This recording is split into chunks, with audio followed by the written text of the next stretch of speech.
খালেদা জিয়ার দাফনের জন্য জিয়া উদ্যানে জিয়াউর রহমানের সমাধিতে প্রস্তুতি সম্পর্কে আরো জানাতে সরাসরি যুক্ত হচ্ছেন সহকর্মী রাশেদ অমিত। অমিত, দাফনের প্রস্তুতি কেমন দেখছেন, কেমন রয়েছে সেখানকার পরিস্থিতি আমাদেরকে জানাবেন।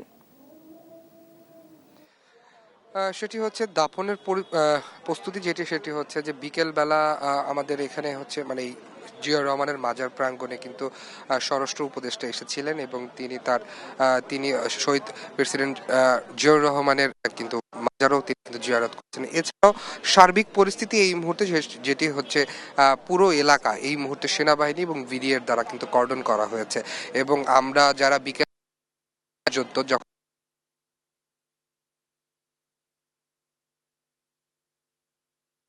বলে যে আপনারা বাহির থেকে আপনাদের মিডিয়ারদের জন্য। তবে এছাড়া যে সর্বোচ্চ নিরাপত্তার যে জায়গাটা যেখানে হচ্ছে তার তার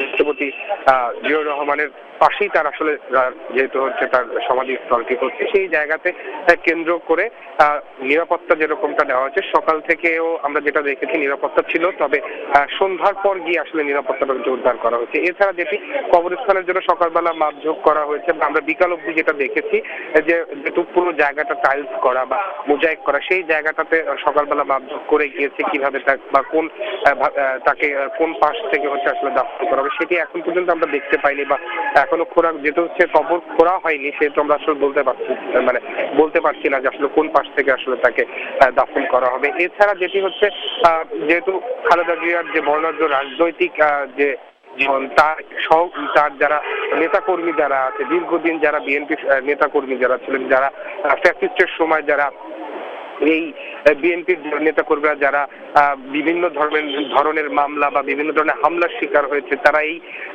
বেগম খালেদা জিয়ার যে এই চলে যাওয়া, তারা যখন হচ্ছে 5ই আগস্টের পর যখন তারা আবার রাজনৈতিকভাবে সক্রিয় হওয়া শুরু করেছে, সেই জায়গাতে তারা চেয়েছিলেন যে বেগম খালেদা জিয়া হয়তো দেশের আবারও প্রধানমন্ত্রী হবেন বা দেশের বিএনপিকে নেতৃত্ব দিবেন, সামনে থেকে সরকারকে নেতৃত্ব দিবেন, তাদের এটি আশা ছিল। কিন্তু সেই জায়গাটাতে আসলে তারা অনেক কষ্ট, তারা এই মুহূর্তে খুবই আবেগ আপ্লুত। তারা অনেকের সাথে আমরা কথা বলার চেষ্টা করছি, তারা অনেক আবেগ আপ্লুত যে তারা আসলে এটা মেনে নিতে পারছে না যে তাদের নেত্রী তিনি আসলে নেই, এটা তারা আসলে মেনে নিতে পারছে না।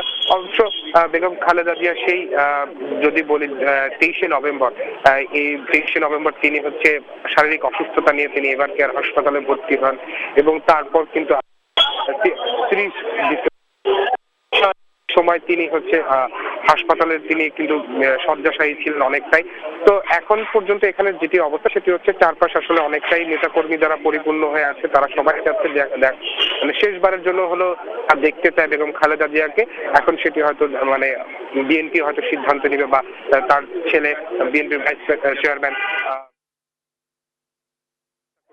দেখতে পারবেন কি পারবেন না। তো এখানকার শেষ খবর ছিল আমার কাছ থেকে।